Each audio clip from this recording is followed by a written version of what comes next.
Hey, everybody. Happy Monday afternoon. I can't believe it's already, 4:15 Central, 5:15 Eastern on Monday. The day is torn by.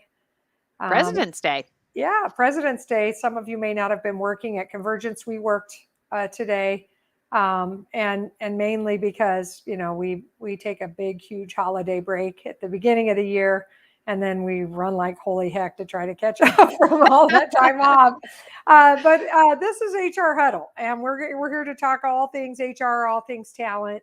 Normally, Tamara Lorzell is the main host of this, and she is happily off work, enjoying the beach and sun, and it looked like good weather where she was this week. So she asked me to pinch hit here as the host, and with me today is my good friend and co-consultant Samantha Mansfield. And thank you, Sam, for coming today. Oh, my pleasure.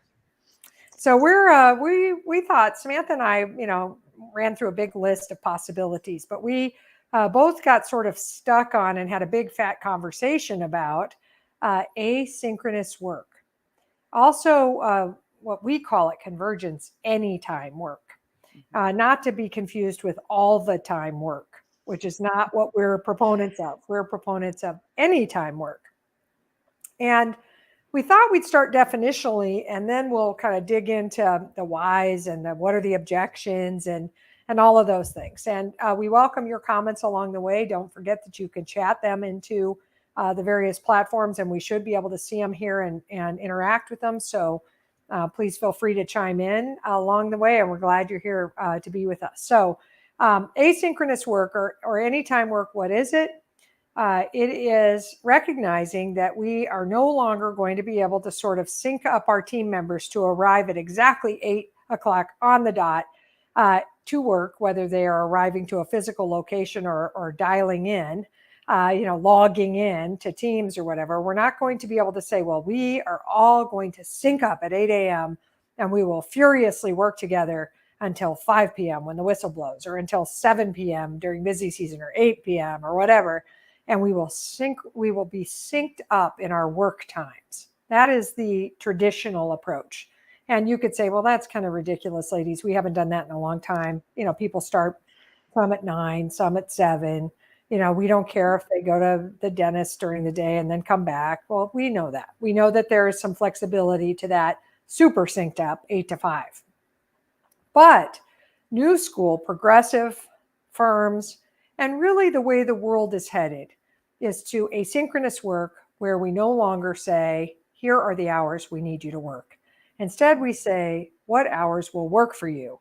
And we also recognize that, sometimes people need to have different hours, but sometimes they'll always have those hours because it works better for their life. Also, if you do any offshoring, if you take any of your work offshore, or if you have any international affiliates, or you are owned by, or you own any international affiliates, you will find yourself unable to make those people work all night long so they could be synced up with your daytime.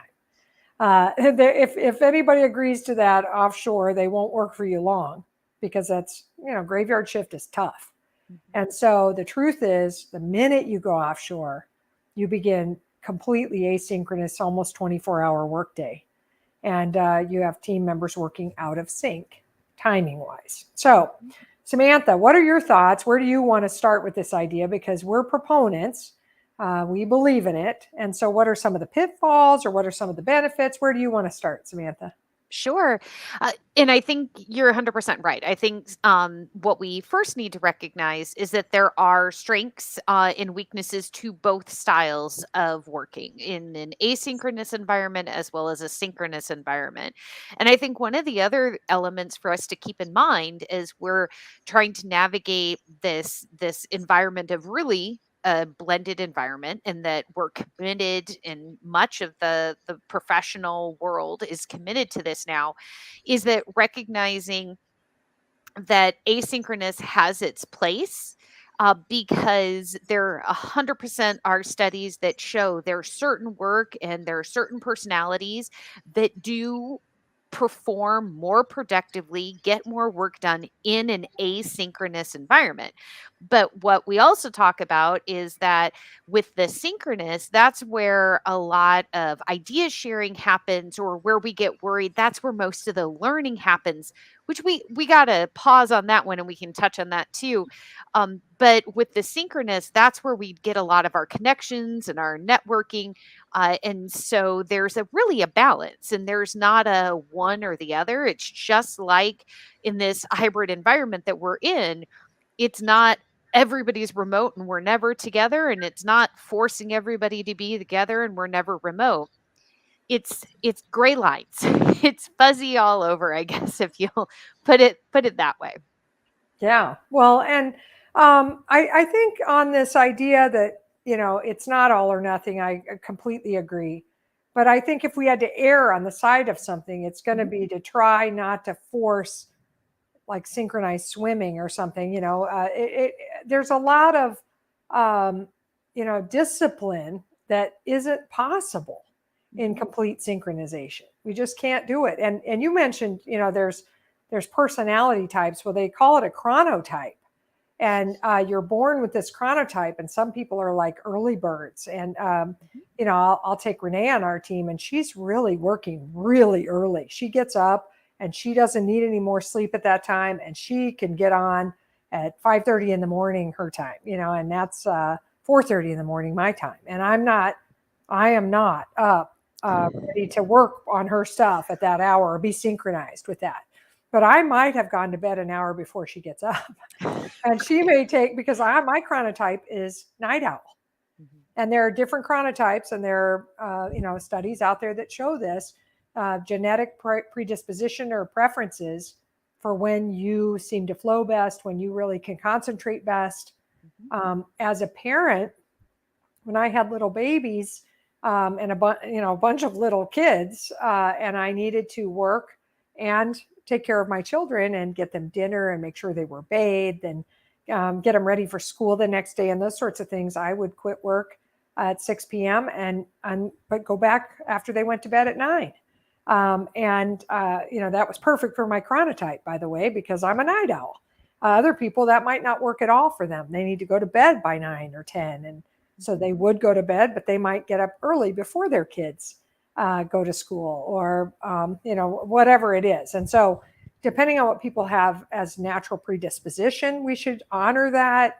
And also whatever they have going on in their house or their lives, their obligations, their commitments require a certain way of working. And one of the mistakes we see, there's a bunch of them, but one of them is, conversations like, well, we're going to put out a ban on weekend emails, or we're going to say no emails after 7 p.m. I had a firm tell us that they were going to say that, no emails. And I said, 7 p.m., which time zone? And they have offices across the US. And I was like, because it can't really be 7 p.m. Central, right? Because that would be telling the West Coast 5 p.m. You can't send an email after 5 p.m., which would be, I think, pretty limiting. Because if you make your people go out in traffic at 5 p.m., if they're at the office, you're going to put them in rush hour for 2.5 hours. They're going to work till 7, so it becomes this weird, we're trying to protect our team from having to do all the time work. So we start setting limits that screw up this asynchronous work when it's best for you. When it works best for you to work, we mess it up. And so instead, if we're trying to protect people from weekend emails or nighttime emails and thinking they have to respond, you establish, how we work. Here's how we work, and you don't respond to emails outside your planned working time. Right. And if I need you, I had a managing partner say this to me the other day. We were talking about asynchronous work, and he said, look, if I need you, I'll message you. You'll know it, or I'll call you on your cell. That's when you should respond on the nights or the weekends. And it's going to be an emergency. I'm not going to just talk to you to chat about something on a project we're working on together. Right. And if I email you, I'm not emailing you because I think you should respond to me. Or I'm not putting a Teams message out, a post on Teams, because I think you should read Teams real quick on your phone and respond while you're eating dinner with your family. Of course I don't. I'm just trying to get my work done at the time that's best for me. And you jump in sync up later when it's your work time, whenever that is. And then we can just kind of keep the work moving. Well, and I think it's really important that those expectations are communicated, because I think leadership uh, often expects that people understand that.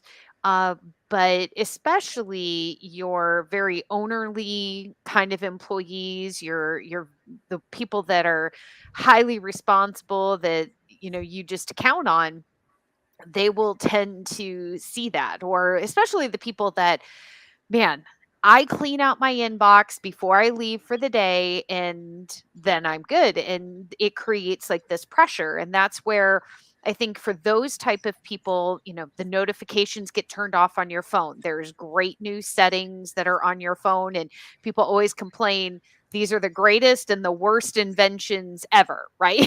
Yes, Because it for feels like we're sure. never disconnected. But that's where let's do a communication to our team and say, this is not what's expected. We're really allowing people to flex and work when they want.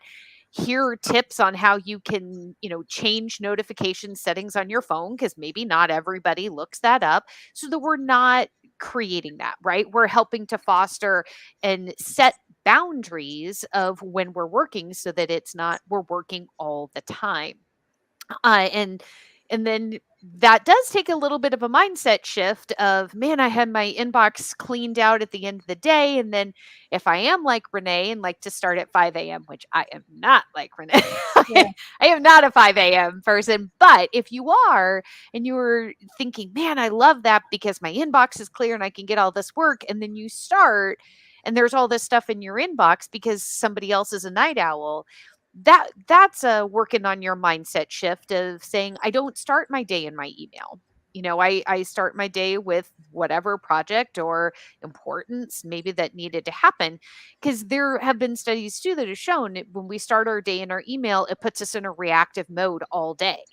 And so start with something else, half hour into your workday, go ahead and see what came in overnight. But make sure that you're working in a way that really keeps you productive. And the other thing that I hear an awful lot too, with the lack of synchronous working and fostering more asynchronous, is meetings. How do you schedule meetings? How do you do meetings when everybody's on different schedules? And there's going to be overlap, but I think one of the other things is that, especially when we had to all go remote, that there was an influx of meetings, because the concern was, well, we're going to lose contact with each other and our culture is going to suffer and the collaboration's not going to happen. So we have all these meetings.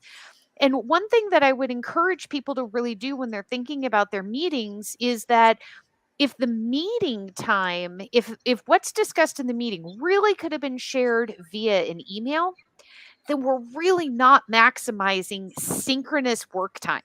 Because synchronous work time is really best if we're trying to share ideas with each other, we're trying to collaborate, we're trying to build relationships. And so we need to be intentional about when we have a meeting. And I think sometimes we throw a meeting on the schedule just because it's easy, right? But in this realm of where we all really value this flexibility and we want to offer this to each other, it does mean that things like meetings or trainings, we need to be more thoughtful and we need to be more intentional in what it is that we're doing in those meetings, and really look at, but what could somebody really be doing on their own? And we don't have to try to pull everybody together at a single point in time. And that would actually reduce that pressure of the number of times in a day that we're all working synchronously. Yes. And, if the meeting is valuable enough, if we can create enough, real, meaty, true reasons for the Hmm. meeting, people will accommodate. They'll Yes. modify their schedule. If you give them enough notice, you can use Right. doodle polls and that sort of thing to try to figure out the very best time to get your people together. Hmm. Obviously you can check your unified calendars as well, but just to ask them, hey, here we're down to these 4 times. Which time would work? Do you feel like you could commit to come? You might end up holding multiple meetings. We do that with a lot of firms that have multiple time zones. They can't have a single meeting. It does not turn out to work that way. So they'll hold the same kind of collaborative conversation multiple times so that they get everybody in that conversation. Sometimes you have big news to deliver in a one-way narrative. Live meeting is a good reason. But like Samantha said, it's usually not. If it's not big news, then if you just have a message to relay it in some other way than making people come to the meeting, or record the meeting, recognize some number of people can't come, they can get the message watching the recording. That's good enough. Now, if you're trying to serve a client together, if you're trying to get in the moment feedback where people will submit questions and give ideas and open their mic and participate, yes, we have to have a synced up time if we can. And that's what those should be used for sure. And we see I think a gross misuse of meetings. And I don't know if it's actually because of the lack of synced up time, Samantha. I think it's because of the lack of synced up location. And, people are apart from one another. They can't see each other. So they think, well, I'll drag these people onto video and then we can see each other. And that will immediately make everything better.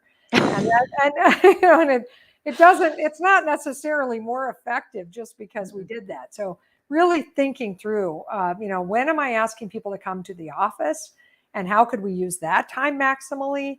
And when am I asking them to come to video and to these meetings? And then when do I really need us all at the same place at the same time? And that does need to happen sometimes. It does. And it's so great when it happens. It's joyful. It's wonderful. But it's not required in order for us to be productive, in order for us to share information, in order for us to serve clients together.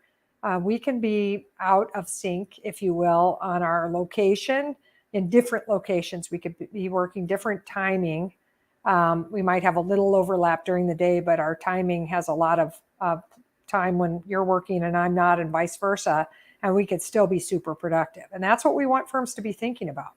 I am worried that firms are like almost doubling down on synchronicity of time right now because of this concern about burnout and boundaries and worried about their people working all the time. They're going to start putting in place some policies that won't make any sense to make true flexibility in the workplace work. And that's what we have to have. That's what the next gen wants.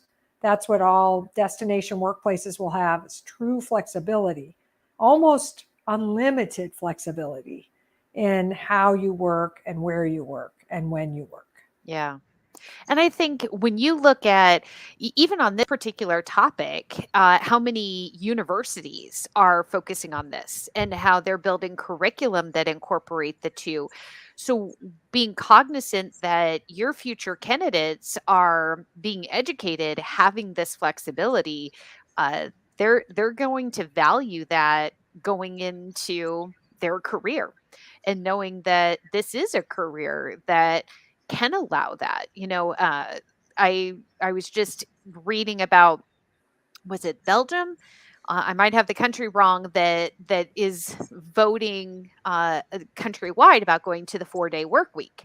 And then I was seeing some comments here in the United States from different professionals like teachers, and how that doesn't necessarily work for a school teacher or a grade school teacher. But when you look at that, accounting profession is definitely one of those careers that people could say this flexibility, this synchronous working can happen. And it could be one of the appeals of, hey, I want to I want a career there because I can state my path and I have so many opportunities and I can have that flex. And it's just, it would be another benefit of a career in the accounting profession, which there are numerous. But a conference I was at last fall, we need to do a little better job of highlighting some of those as we've been talking about the staffing shortage for a long time. Yes. And I can't think of anything that would be like a better competitive differentiator than to say you were offering a 4-day work week right now in public accounting. Right. I'm Oh my serious. I gosh, mean, yeah. like if I have to tell you, and it was Belgium, and they already voted, and they voted to give their workers the 4-day work week option last week. So you were right. They were gonna, and they did. I have to say to you that anytime I hear or read about the 4-day work week, I seriously think about us at Convergence, and I think we have been on the leading edge of anytime, anywhere work, and we closed for 2 weeks over the holidays. And, we have figured out how to do it. It's hard, and we're not light workers over here. I mean, we jump in the ditch with a shovel and work like crazy a lot. If you want to think about it that way, we have a lot of work and a lot of deliverables, and we're working a decent number of hours as a group. We're not keeping track of those hours, and we're not wearing them as a red badge of courage. And we're called to the work instead of called to the hours. So that's different.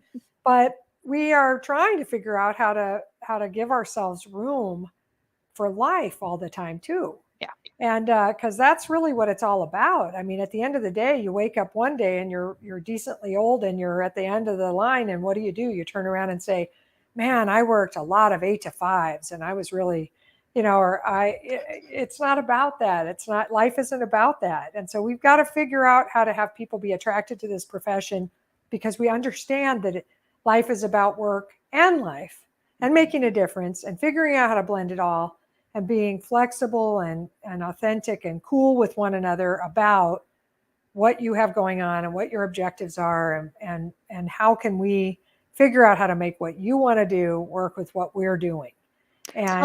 And I just want to throw one thing in there too, because I don't know exactly what spurred this, but where you talked about our life cycle and our lifespan, and I was recently talking with a professional that is director and single, and had the perception that because they didn't have a family, that their ability to flex and their ability to prioritize their time off was minimized by the other leaders that had more family obligations. And this being the HR huddle and talking flex, like, we got to be so clear that that's everybody. That's not our single people. They got to toe the line for the people that have the families or other commitments. And again, so sad that somebody had that perception, but it was very deeply ingrained in them. And that's another thing, that